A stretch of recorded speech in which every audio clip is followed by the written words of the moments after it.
It's brilliant to see when you look around you, all the items in the shop here may otherwise have ended up in a skip on the recycling centre. We find a nice balance between us making a little bit of money, but also being nice and cheap for the customer. It's a real ladder's cave here. People can come and go away with a proper bargain.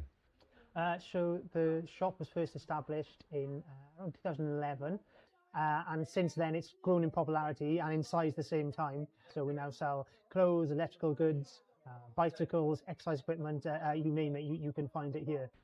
Most of the items we have for sale on the shop floor are donated to us directly by residents now. We've seen a change in attitudes and behaviour there, certainly. You can also get some really unique pre-loved items, which is brilliant to rehome.